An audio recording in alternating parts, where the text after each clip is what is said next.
Welcome to part 8 of the series, Love Notes Just for You, You're a Leader. One of the patterns I've observed is people think a quick fix is what they're after. They think they want strategy, they think they want someone else's formula, they think they want worksheets, workbooks, they want to fill in the blanks. But over time, it sets you up for failure. It doesn't stick. A lot of people, what I observed in the therapy world and also now in the coaching world, particularly shows up in the therapy world, but people want crisis management. And when they're in crisis, they want to have a fast solution. We've been conditioned to want that. Think about the medical world. They teach us that a fever is bad and you should get rid of it as fast as possible when not only, I was going to say centuries, but I think even our grandmothers probably were like, sweat it out is the way to get rid of whatever is causing the fever. Your body is doing what it's meant to do. And I'm not here to judge your choices in health, but I want to parallel that because even in a hospital setting, you're given relief of your present symptoms. You're not given a root cause as to why the symptoms were there in the first place. And when you're a coach, when you're a business owner, when you're stepping into this world of really finding your alignment as a leader, it's like the quick fix, the quick hit is like taking an aspirin. Sure, it might relieve a bit of the headache, but it didn't get to the reason as to why you have a headache in the first place. Think about that. One of the things that I journey through in my one-on-one coaching actually is understanding the process of actually sustainable change, because one of my core values is making your success sustainable. And how we do that is slow. It's not fast. And most people don't like to hear that, but it doesn't mean you're not going to get some fast, quick results. Your pace is your pace is your pace. It's not me to determine what your pace is. But most women have been pushed too fast, too soon, and rushed through life. And so the journey of wanting the quick fix, the band-aid, the workshop, the worksheet, the program that's going to magically solve all your life problems, it doesn't ever stick. I've done it myself. It doesn't stick because awareness is not actual change. So a lot of these workshop workbooks, even books, bring oh, that's why I do what I do. Cool. That's your aha moment. Great. That's part one of change. And that's the part that most people stop. Particularly in therapy, I saw this a lot. Okay, we want to regulate the emotions under crisis, and then we searched and searched for the aha moment. And when a client got the aha moment, they're like, ah, I figured it out. I know why I do what I do. Great. Now what? You figured out why you do what you do. Now what are you going to do? We need to integrate that process. So an aha, right, an awareness requires integration. And integration takes time, it takes processing, it takes verbalizing, it takes moving it through the body, it takes really, honestly, time to look at it from all and every angle. And in that integration process, there also needs to be a willingness in the nervous system and a safety developed in the nervous system to feel the capacity to change, to grow, to expand. And only when all of that is there can you get to that final phase of embodiment. Meaning, you even forget that you were that person that used to believe that thing, do that thing. Because it's so second nature to you now. And in the journey, in order to get to that embodiment phase, you need a coach, a mentor, a guide. Because I won't want to say never, but we almost never can do that journey on our own because it's very natural for the human nervous system and the human brain to go unfamiliar, unsafe, not going to do the thing.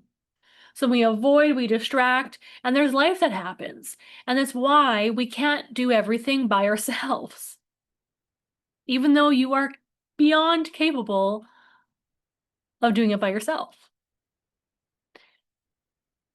One of the reasons why I actually switched from therapy to coaching is because I loved journeying in all phases with someone. But that embodiment phase is not suitable for traditional therapy because that requires regular attunement and co-regulation and checking in and a level of sustainability and self-devotion that isn't really applicable or even tangible in a traditional therapy relationship, which is book your session as needed, 50 minutes on the clock, and then I'll see you when I see you next. So one of the reasons why I liked being a therapist was I got to see what worked and what didn't work. And the clients that would work with me, even when they were feeling good, got more sustainable, lasting change. And then the clients that switched with me into coaching got even faster change because here is the thing. You think the quick fix is the actual like solution here. But what happens is you repeat over and over again, and it takes longer than the slower pace of the regulation it takes to embody expansion, growth, change. In the long run, right? If you keep only ever taking aspirin for your headaches, at some point, you might start to get migraines because you never got to the root of why you're getting headaches.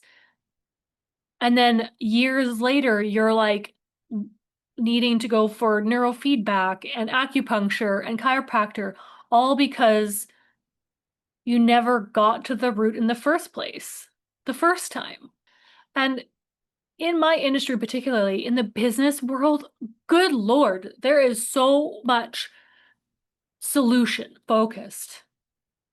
And I'm all for offering ideas and solutions. And in fact, it's in my human design. I love offering ideas and I love shifting perspectives and I love providing clarity. And we have to integrate and we have to learn to embody. I'm going to tell you this right now. The woman that started with me in She for We have been in there for a year, maybe almost over a year now. And a few of them are private clients as well that have been working with me for years. And this is not saying that they're not growing. In fact, they have grown exponentially because they're so dedicated to their expansion. There's also a mindset shift when you step into your feminine where time doesn't become linear, it's more cyclical, and you don't pressure yourself and shame yourself into getting a certain result in a certain amount of time. Same goes for your business, my friends. Like, don't measure your bank account on your success. Don't use someone else's metrics for success. A quick fix can provide a quick hit of an aha, but can also be the thing that's keeping you small, invisible, and not successful. A leader embodies all that she teaches, all that matters to her. And I'm here to set you up for sustainable success, not a quick fix. If that's uncomfortable for you, my work is probably not for you. Or it's actually perfect for you. Because maybe the discomfort is part of the edge that you need to grow into. That fear of trusting yourself and going like, wow, I normally just booked client sessions as needed, and now I'm going to devote and not know what the heck I'm going to talk about for a year's time. Maybe even in a year and a half time. My coaching packages are a minimum of 6 months. And 95% of the time, I encourage a year to a year and a half package because we scratch the surface in 6 months. Not to say that we're not getting deep. Oh, yeah, we get deep. But what we're doing is scratching at the wound, but we're not healing the wound. The wound needs to, let's use like, so awareness is, hello, I have a scar here that's itchy and there's an open wound. So then you hire your coach and then the wound starts to scab over. Okay. And then integration phase. So the next phase, which is like a year's time, right? The scab is there and now it's just like a scar and you're seeing, that discoloration of your skin's still there. You know what happened, but you're like, oh, it's not like consuming me every day. It's not itchy anymore. Like it's starting to heal. And then the embodiment phase of that is when that scar has disappeared. And I don't know about you, but I'm aware that a scar can take time to heal. And you're worthy of your time. Are you a wham bam, thank you ma'am type of lady? Or are you a, I deserve some foreplay and slow, sensual? Because the quick fix, again, is the wham bam. And sometimes we need that. But the reality is our nervous systems, our bodies are way more receptive to a slow growth, slow build. This is sustainable. This is how we access pleasure, right? The reality is, medically speaking, it takes a woman at least 28 minutes to be open to receive him or her or it. It meaning, toy, object, whatever floats your boat. And yet, some people's experience is only 30 minutes. The whole time is only 30 minutes. So like let yourself be that woman who has a business who's like, "Ooh, I'm going to like luxuriate in like feeding myself grapes one at a time." One at a time.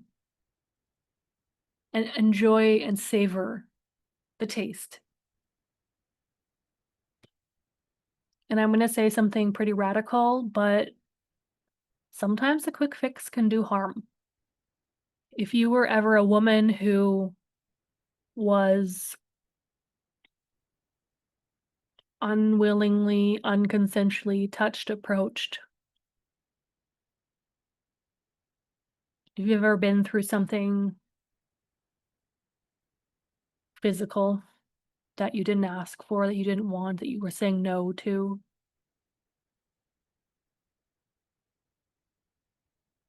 the quick fix is actually going to feel similar in your energetic body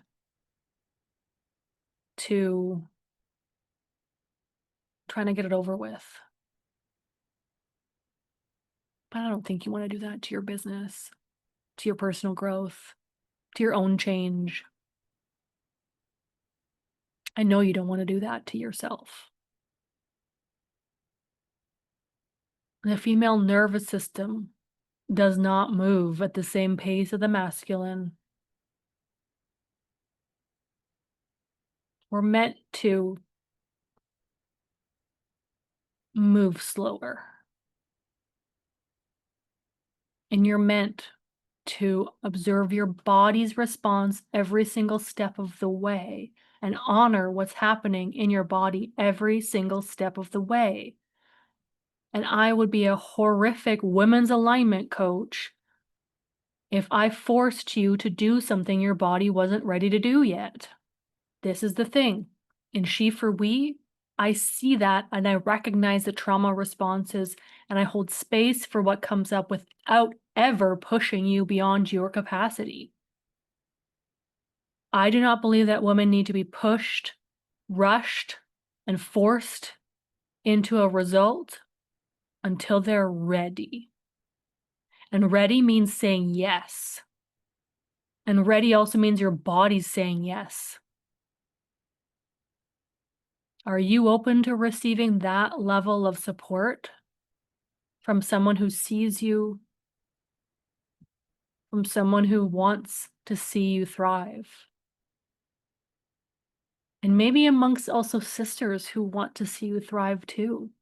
Many of the women in Schiefer, we have big stories and have conquered big adversities.